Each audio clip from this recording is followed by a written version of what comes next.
Cuenta la leyenda que a mediados del siglo XIII el ejército cristiano, que se dirigía al asedio de Sevilla, se encontró con una poderosa patrulla sarracena que les impedía el paso por Sierra Morena.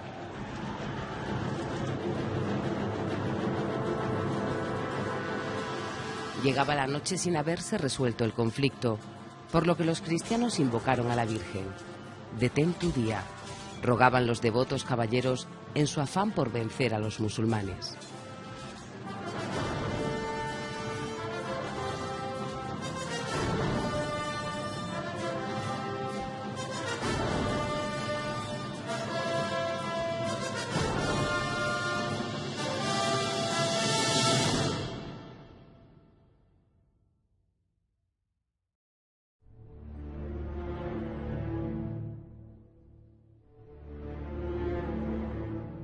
Aquella leyenda, que pervive entre los extremeños en el templo de Santa María de Tentudía, fue el culmen de un largo proceso que comenzó 100 años atrás con la reconquista cristiana de Coria. Un siglo de guerras y penurias que convirtió al territorio extremeño en una de las fronteras más peligrosas de Europa. Se inició un nuevo periodo para nuestra región, con gentes venidas de otros reinos para colonizar unas tierras de las que añoraban el poder y el prestigio de tiempos pretéritos.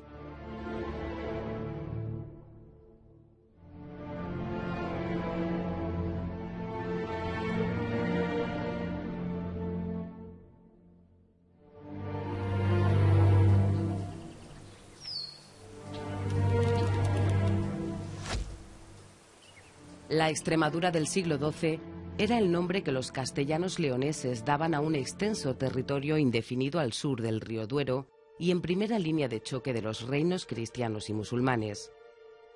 Aquella Extremadura serpenteaba desde el norte de Cáceres hasta la provincia de Soria, tal y como presume el escudo de su capital: Soria, pura cabeza de Extremadura. Como puede ser la zona de Aragón, de hecho hay una Extremadura aragonesa, hay una Extremadura castellano-leonesa y hay también una Extremadura portuguesa. Para conocer el origen territorial de lo que hoy llamamos Extremadura, tenemos que transitar por varios siglos. Los episodios de la Baja Edad Media fueron decisivos para la constitución de los estados y regiones que hoy conforman la península ibérica. Debemos entender la península ibérica de este tiempo, del siglo XII, equiparable por completo al ámbito cruzado de Jerusalén y de Tierra Santa.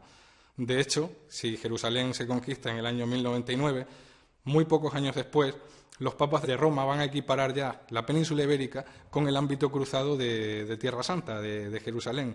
Incluso llegan a emitir bulas y ordenamientos papales en los que ordenan a los reyes peninsulares, a los reyes castellanos, a los reyes leoneses, que eviten la partida de caballeros hacia las cruzadas de más allá del mar, de ultramar, por las propias necesidades de combatir a los musulmanes de la península ibérica, de tal manera que los caballeros que participen en la denominada hoy día Reconquista tendrían los mismos recompensas o beneficios espirituales que tendrían aquellos que estaban participando en esos momentos en la defensa de Jerusalén. Esos beneficios espirituales eran el perdón de los pecados y la consideración de mártires para todos aquellos que murieran defendiendo a Cristo y sus santos lugares. Un intento de los sumos pontífices de Roma por crear una causa común entre los reinos cristianos peninsulares, que lo mismo luchaban entre ellos que contra el infiel.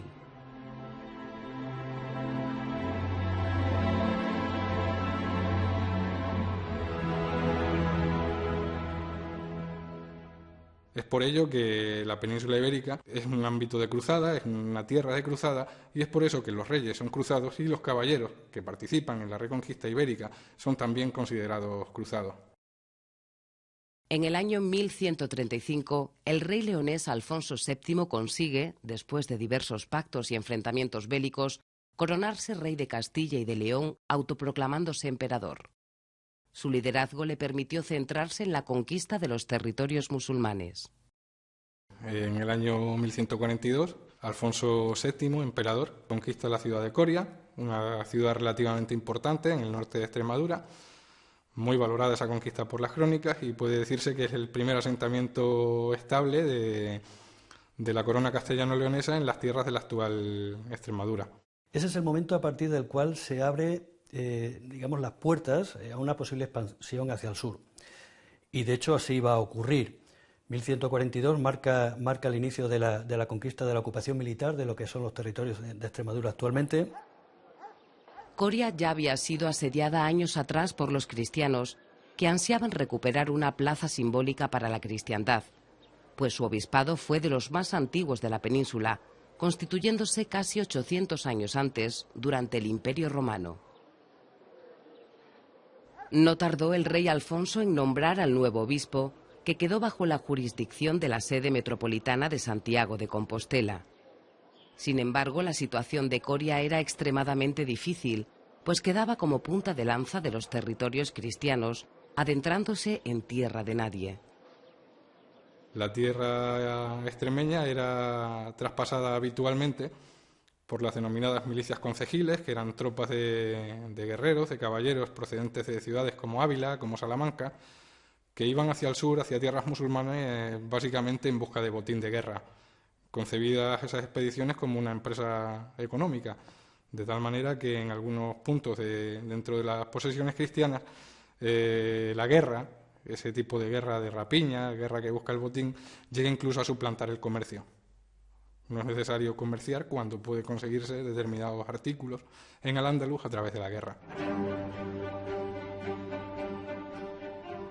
Esa presión sobre el territorio musulmán y el desmoronamiento de los almorávides en África provoca el desembarco en la península de un nuevo movimiento religioso, los almohades.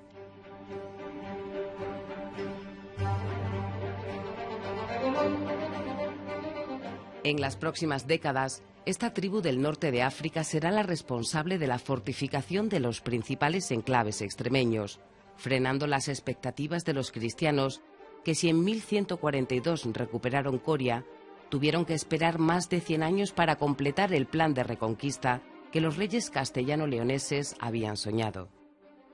Coria era un bastión aislado, porque muchas de las zonas y fortalezas del norte, es decir, de la Sierra de Gata, estaban todavía en poder musulmán. Mucho más cuando sobreviene la invasión y la gran tormenta almohade, que volvió a recuperar territorios muy importantes.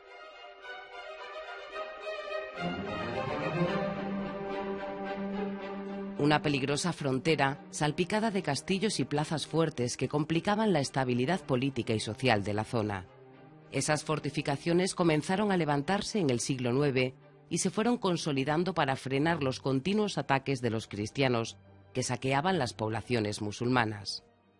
La Sierra de Gata, como zona de frontera que fue durante siglos, pues está realmente erizada de fortalezas tan importantes como la de Trevejo, de la que tenemos ya constancia en 1157, que estuvo en poder de la Orden de los Caballeros de San Juan, de los Caballeros Hospitalarios, o fortalezas tan imponentes como Santibáñez el Alto, que además fue cabeza de una rica encomienda, ciudades que sabemos que estuvieron amuralladas, como por ejemplo Villamiel, conservan restos, incluso topónimos, el barrio de la Muralla, o por ejemplo Gata, que también sabemos que tuvo murallas. Una zona, la de la Transierra, acaba la meseta castellana, la Sierra de Gata, era una frontera natural que evidentemente estaba erizada de fortalezas fundamentalmente defensivas, y en algunos casos incluso fortalezas desde las que se podían emitir, fortalezas intermedias desde las que se podían emitir señales de diverso tipo a otras próximas, ¿no?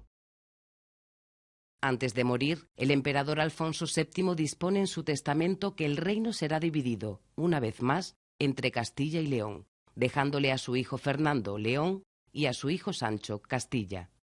Una vez muerto el padre, los hermanos se ponen de acuerdo sobre el plan expansionista de los dos reinos, que ratifican con el Tratado de Sagún. Se contempla la posibilidad de avanzar incluso hasta Niebla, la actual Huelva. Ya se tenía esa visión a largo plazo de lo que sería el avance de esos dos reinos cristianos hacia el sur. La línea de expansión de cada uno de los reinos viene marcada básicamente por la actual Ruta de la Plata, de tal manera que de la Ruta de la Plata hacia el occidente le correspondería a León, esa zona de expansión, y de la Ruta de la Plata hacia el oriente le correspondería a la corona de Castilla. Fernando II no tardó en poner en marcha el plan expansionista, y en poco tiempo conquistó la importante línea defensiva de Sierra de Gata, donde destacaban los castillos de Trevejo y Santibáñez el Alto.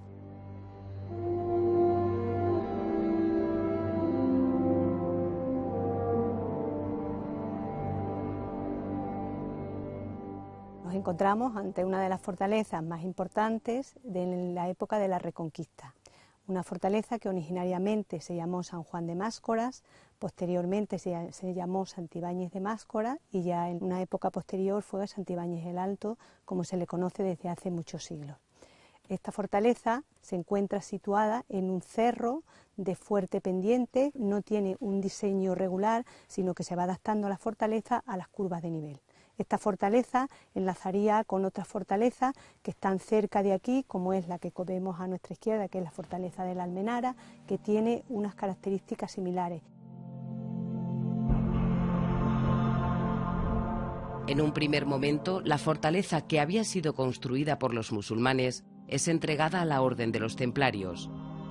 Esta organización militar había llegado a la región de la mano de los reyes portugueses y ahora se ponían también al servicio del rey leonés. Desde el castillo de Santibáñez el Alto controlaban un amplio territorio, ayudando así a la protección y acceso a Coria, que era la principal ciudad de la zona.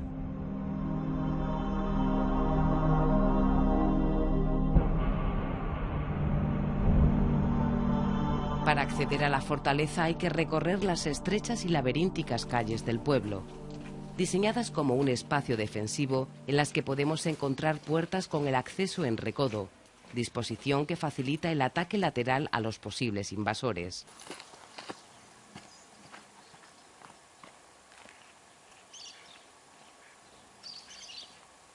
Cuando el castillo perdió su utilidad defensiva, fue ocupado como cementerio hasta el siglo XX.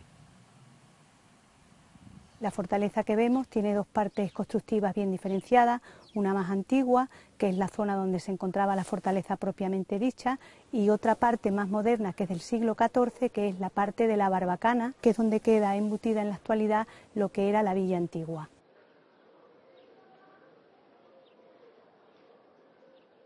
Quizás el resto más interesante que conservamos es el aljibe, que es de principios del siglo XIII y se cree que es de época musulmana. En esta parte también se encontraban las caballerizas, que se encontraban en la parte de arriba, que tenía dos plantas, y la parte de arriba de las caballerizas se utilizaba como granero. En esta parte también había una iglesia que estaba dedicada a Santa María de los Milagros, que es posterior, ya es del siglo XVI.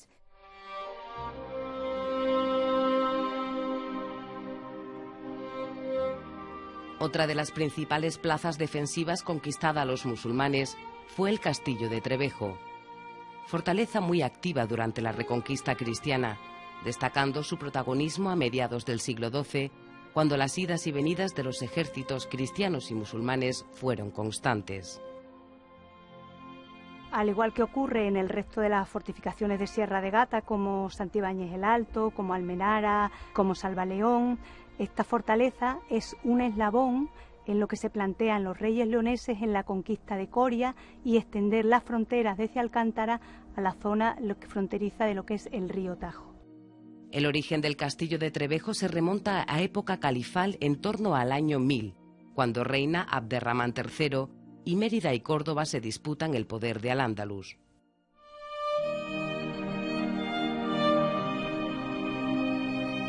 De aquel periodo solo se conserva su cimentación y algunas estructuras primitivas, pues el edificio que todavía sobrevive fue levantado por los cristianos en el siglo XV, cuando los musulmanes solo gobiernan en el Reino de Granada, muy lejos ya de estas tierras.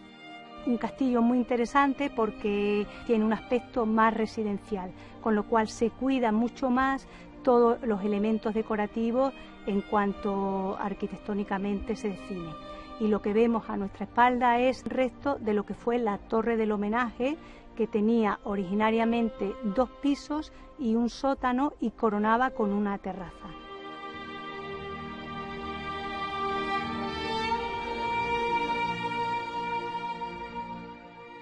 Con la Sierra de Gata y la ciudad de Coria en poder del Reino de León, el rey castellano Alfonso VIII se adentra en la Extremadura oriental, afianzando su poder en el Valle del Jerte, con la fundación de una nueva ciudad en el año 1186.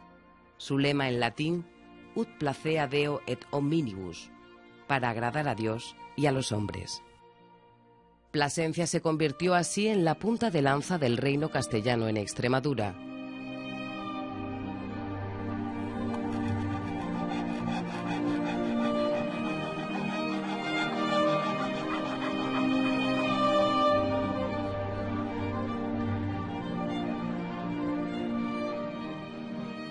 Los dos reinos cristianos van cumpliendo con sus planes trazados en Sahagún, pero no han tenido en cuenta la reciente independencia del condado portucalense, que en 1143 se emancipa del Reino de León. Para el Reino de León también queda reservada como área de expansión lo que sería la actual Portugal, porque en el propio tratado se está hablando de Lisboa. Esto posiblemente o seguramente a los reyes portugueses no les parecía bien, porque ellos, al igual que los reinos de Castilla y León, también habían iniciado su propia reconquista, su propia expansión contra los musulmanes hacia el sur, y ellos valoraban esa posibilidad de seguir avanzando.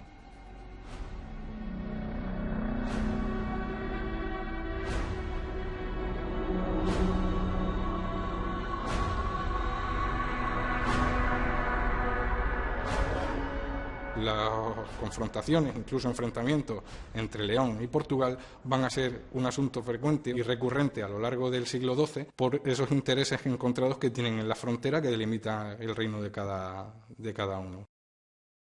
El futuro del nuevo Estado quedará ligado, pues, a la frontera que marcará los límites territoriales de la Extremadura que hoy conocemos. A Portugal, ni Castilla ni León le reconocen legitimidad política, y ellos aspiran a repartirse todo dejando a Portugal aislado. Pero Portugal no está de acuerdo en ese punto de vista. Hay que decir que en esto que eran todos primos o primos segundos, es decir, estamos hablando de un asunto estrictamente de familia. Y además, León y Castilla se llevan mal. Las guerras no cesaron, y durante varias décadas las ciudades pasaron del control cristiano al musulmán. Tal es el caso de Alcántara, Trujillo o Cáceres. Villas estratégicas que eran fundamentales para controlar el territorio y que además formaban una de las líneas defensivas de las principales plazas extremeñas, Badajoz y Mérida.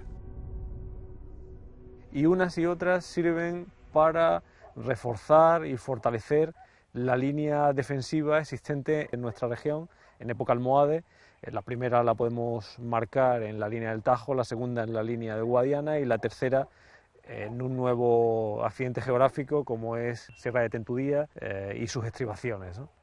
Unas y otras sirven para generar una línea encastillada, una línea fortificada, tendente a salvaguardar el área sevillana y el área andaluza de las acometidas de los reinos cristianos norteños. Por ello los almohades las dotaron de las más avanzadas técnicas constructivas de la época. Extremadura atesora algunos de los ejemplos más notables de la arquitectura militar musulmana de los siglos XII y XIII. Los almohades tienen zonas más inestables en su imperio y zonas menos inestables. Esta es una de las zonas más inestables y entonces esta la fortifican y aplican soluciones más modernas que, por ejemplo, las que aplican en Marruecos, porque en Marruecos no tienen ningún enemigo de la potencia de la que hay aquí a la altura del siglo XII.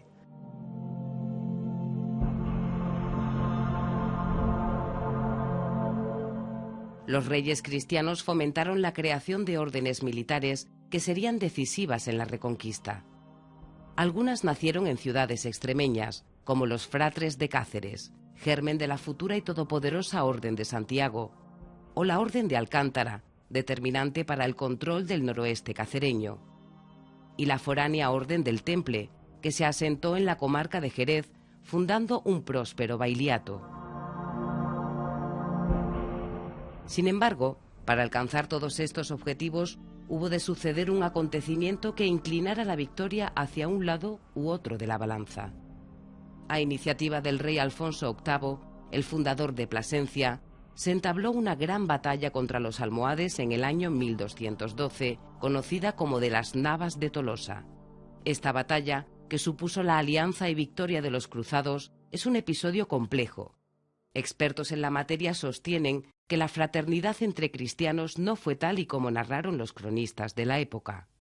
Se ha hecho mucha retórica nacionalista a partir de esa época y del enfrentamiento entre musulmanes y cristianos, y quizá convenga decir que la batalla de las Navas de Tolosa, la mayor parte o una parte muy sustancial del ejército almohade son castellanos que luchan para los almohades frente a Alfonso VIII, que es el rey de Castilla. Pero son castellanos extraditados o que se han ido y se han puesto al servicio de los almohades y ayudan al califa almohade, aunque sea musulmán, que eso es igual, contra sus propios paisanos castellanos. El gran ausente en aquella batalla fue el rey leonés Alfonso IX, un acto que le valió el menosprecio de sus contemporáneos y una mancha indeleble que ha perdurado hasta nuestros días. Pero su traición al bando cristiano tenía, como siempre, una explicación política. Castilla es un poder emergente porque Castilla va teniendo cada vez más poder por su propia expansión territorial, más poder político y más poder económico, claro, que es el que está detrás. Y León se va viendo cada vez más arrinconado. Y León, para evitar que Castilla lo arrincone definitivamente, pacta con los almohades. Pacta con los almohades es un pacto contra natura en una cierta medida, porque León pacta con los almohades para que los almohades le ayuden, pero con la idea de que cuando llegue el momento, la parte del imperio almohade que está al sur de sus fronteras se le va a incorporar a su reino. Esos objetivos se cumplieron, y la conquista de las principales ciudades de la actual Extremadura se deben al rey leonés Alfonso IX. La primera en caer fue Cáceres, que a pesar de sus imponentes murallas almohades, no pudo contener el avance cristiano.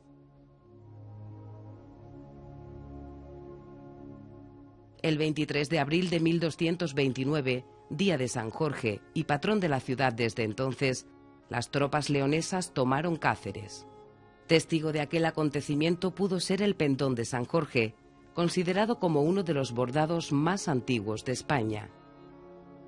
En la bandera se pueden apreciar el castillo y el león, símbolos que según su interpretación pueden datar el origen de la tela entre los siglos XIII y XV. La ciudad fue inmediatamente repoblada por gentes venidas de León, Asturias, Galicia y Castilla, lo que degeneró en frecuentes y violentos enfrentamientos entre los nuevos habitantes. Asediado por los reinos portugués y castellano, los leoneses consiguieron avanzar hasta las vegas del río Guadiana para conquistar primero Mérida y después Badajoz en el año 1230.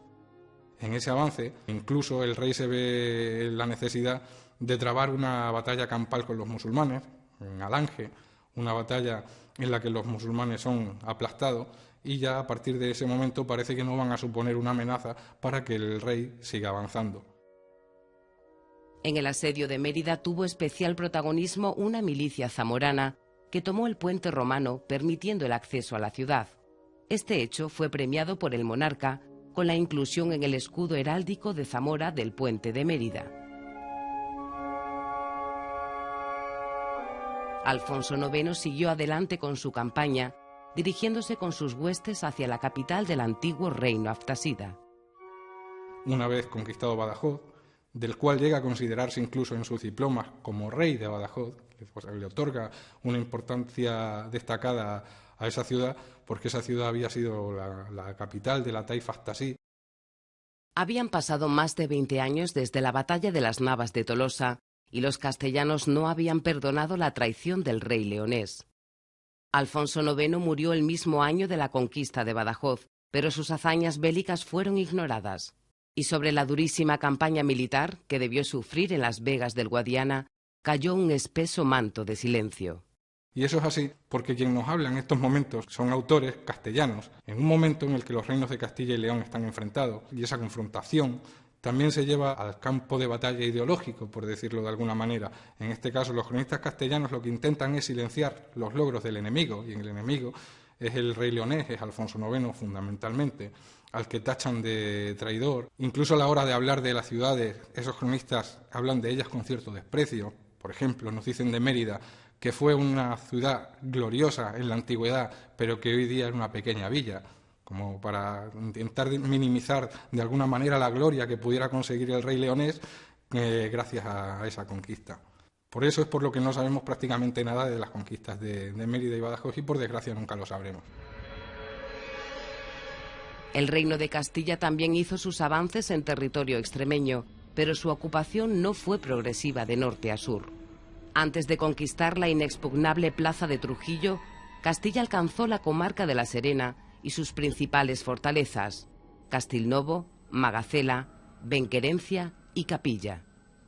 Y es algo que los cronistas castellanos van a glorificar y van a considerar como un hecho militar de primer orden, dedicándole incluso a la conquista de una pequeña fortaleza como es Capilla bastante más extensión en sus relatos que dedicarían a conquistas como la de Cáceres, como la de Mérida o como la de Badajoz por parte del padre del rey santo.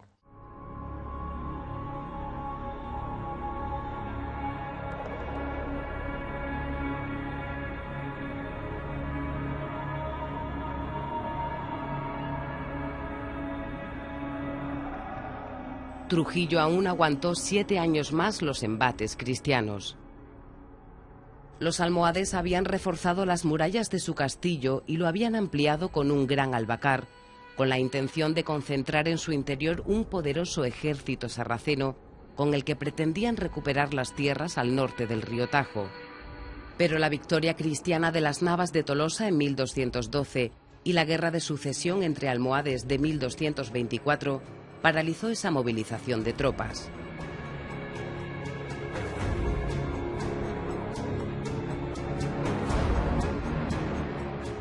Cuenta la leyenda que la Virgen de la Victoria se apareció a los soldados cristianos en el Arco del Triunfo antes de que consiguieran reconquistar la ciudad. Desde entonces, Trujillo celebra en su honor las fiestas patronales.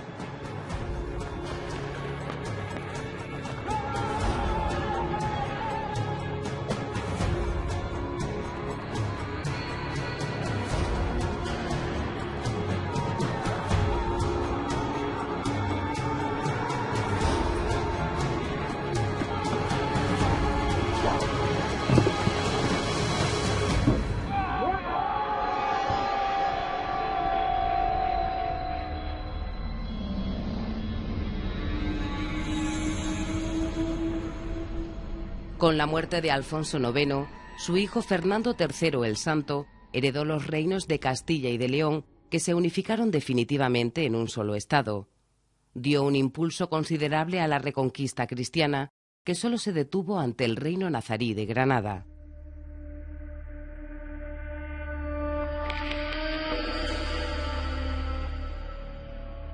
Fernando fomentó la repoblación del territorio y bajo su reinado a numerosas villas extremeñas se les concedieron importantes fueros, conjunto de leyes que regían la vida cotidiana.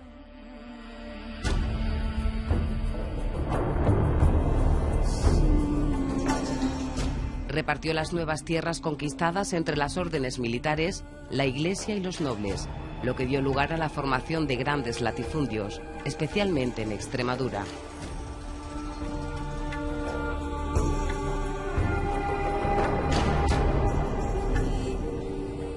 En 1267 se acordó el Tratado de Badajoz, en el cual se reconocía la integración del reino del Algarve y la comarca de Olivenza en la corona de Portugal y los territorios al este del río Guadiana en las de Castilla y León.